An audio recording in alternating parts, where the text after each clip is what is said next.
Hello friends, नमस्कार। आज के वीडियो में हम पढ़ेंगे बांधवगढ़ राष्ट्रीय उद्यान एवं उनसे संबंधित जो पिछले वीडियो में हमने पढ़ा था, लेकिन कुछ प्रश्न छूट गया था, उनकी आज हम कवर करते हुए चलेंगे। इसके अंतर्गत हमने दो टॉपिक छूट गया था पिछले अध्याय में, बांधवगढ़ राष्ट्रीय उद्यान और वन विहार राष्ट्रीय उद्यान।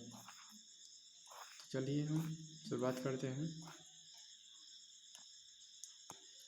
बांधवगढ़ राष्ट्रीय उद्यान यह मध्य प्रदेश के उमरिया डिस्ट्रिक्ट में है। यह 32 पहाड़ियों से घिरा राष्ट्रीय उद्यान है।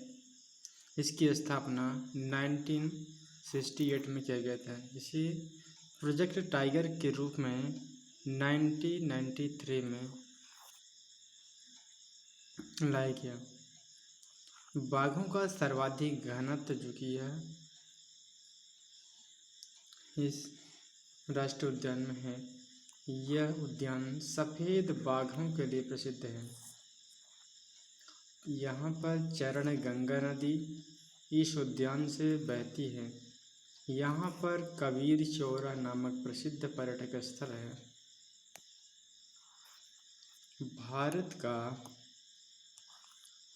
पहला उद्यान जहाँ हॉट एयर बैलून सफारी का प्रारंभ किया गया है।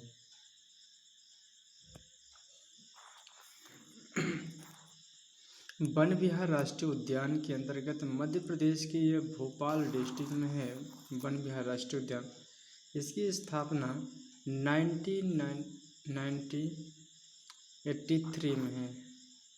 यह 3-in-1 राष्ट्रीय उद्यान है। इसे नेशनल पार्क के साथ साथ चिड़ियाघर एवं जू तथा जंगली जानवरों का रेस्क्यू बचाव केंद्र भी है।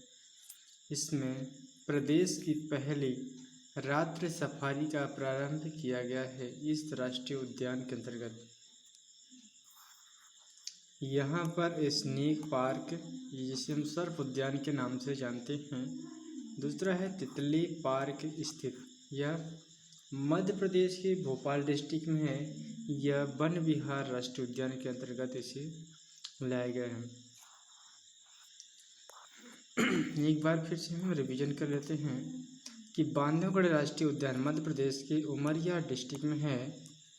इसे 32 पहाड़ियों से घिरा राष्ट्रीय उद्यान है। इसकी स्थापना 1968 में किया गया है। प्रोजेक्ट टाइगर में 1993 में लाया गया है। बाघों का सर्वाधिक घनत्व जो कि इस राष्ट्रीय उद्यान के अंतर्गत पाए जाते हैं। यहाँ पर सफ़ेद बाघ पाए जाते हैं। बांधवगढ़ राष्ट्रीय उद्यान के अंतर्गत सफ़ेद बाघ के लिए प्रसिद्ध है। इस राष्ट्रीय उद्यान से होकर चरण गंगा नदी बहती है। यहीं पर कबीर चौरा नामक प्रसिद्ध पर्यटक स्थल है। भारत का पहला उद्यान है जहां हॉट एयर बैलून सफारी का प्रारंभ किया गया है। वन विहार राष्ट्रीय उद्यान, वन विहार राष्ट्रीय उद्यान यह मध्य प्रदेश के भोपाल डिस्ट्रिक्ट में है। इसकी स्थापना 1983 में है। यह 3-in-1 राष्ट्रीय उद्यान है। नेशनल पार्क के साथ साथ एक चिड़ियाघर, जू तथा जंगली जानवरों का रेस्क्यू बचाव केंद्र भी है। इसमें प्रदेश की पहली रात्रि सफारी का प्रारंभ किया गया है। इस उद्यान में स्नेक पार्क एवं सर्प उद्यान है और दूसरा है तितली पार्क स्थित है इस उद्यान के अंतर्गत। अगले स्टेप में हम पढ़ेंगे, हमने 2 प्रश्न एमपी के हम कवर कर दिए हैं। अब हम तीसरे प्रश्न की ओर चल रहे हैं। इसके अंतर्गत आ जाते हैं, मध्य प्रदेश के पुरातात्विक पर्यटक एवं स्थल पर टिप्पणी कीजिए। यह हमारे मध्य प्रदेश के इम्पोर्टेंट रोल प्ले स्थान है, क्योंकि हमारे मध्य प्रदेश के इतिहास में इतना ज़्यादा इम्पोर्टेंट है कि हम मध्य प्रदेश आयोग ने यहाँ से हमेशा एक न एक प्रश्न जरूर कवर करता है।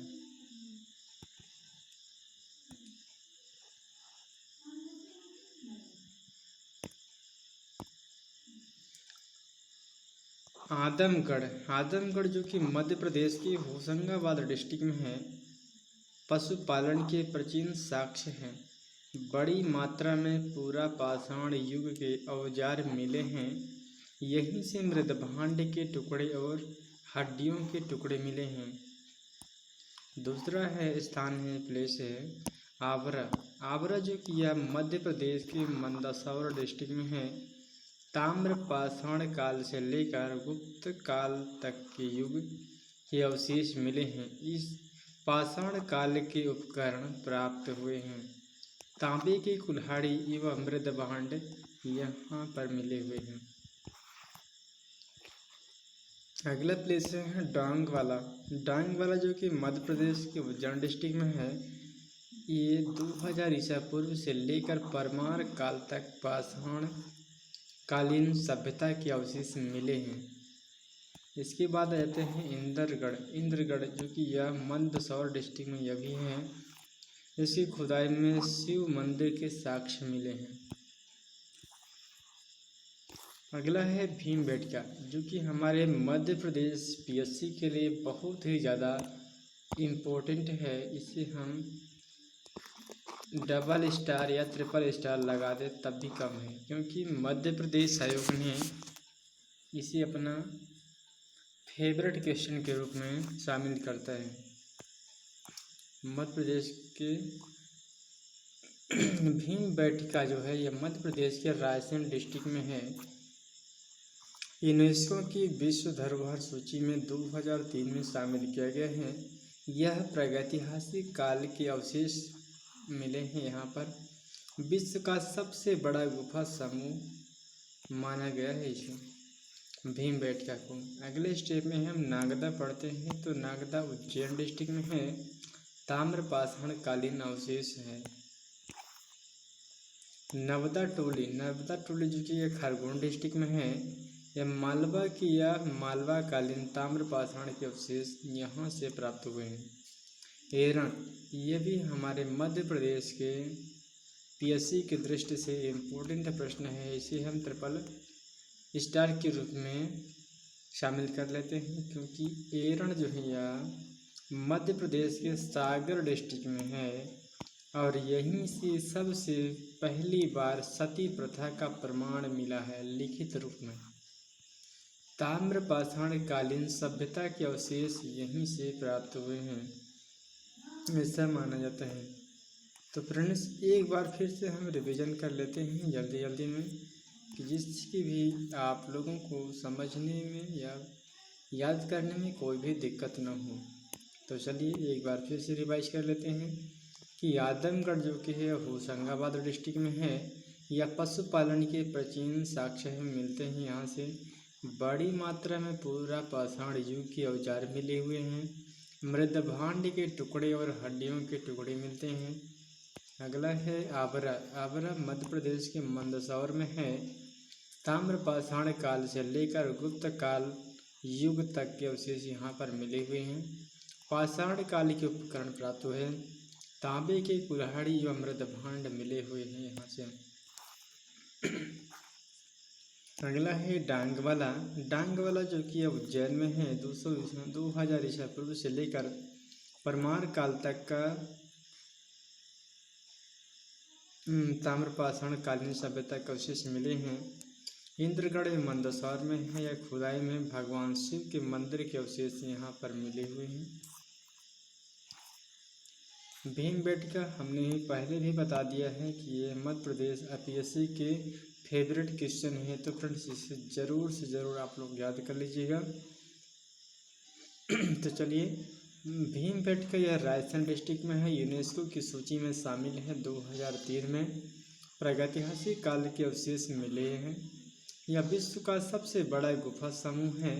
नागदा जो कि उज्जैन डिस्ट्रिक्ट में है। ताम्र पाषाण कालीन अवशेष यहीं से मिलते हैं। नावदा टोली जो कि यह खरगोन डिस्ट्रिक्ट में है। मध्य प्रदेश के मालवा एवं मालवा कालीन ताम्र पाषाण के अवशेष यहाँ से प्राप्त हुए हैं। एरण, सती प्रथा का प्रमाण मिलता है। सती प्रथा का लिखित साक्ष्य प्रमाण प्रथम बार यहीं से मिला हुआ है। यह भी प्रश्न जो कि हमारे यूपीएससी मध्य प्रदेश आयोग इसे अपने फेवरेट प्रश्न के रूप में शामिल करते हैं। तो फ्रेंड इसे भी आप लोग ज़रूर से ज़रूर आप लोग याद करके रखिएगा, क्योंकि प्री में एक ना एक प्रश्न जरूर पूछता है पीएससी। सती प्रथा का पहला लिखित प्रमाण यहीं से मिला है। ताम्र पाषाण कालीन सभ्यता के अवशेष प्राप्त हुए हैं।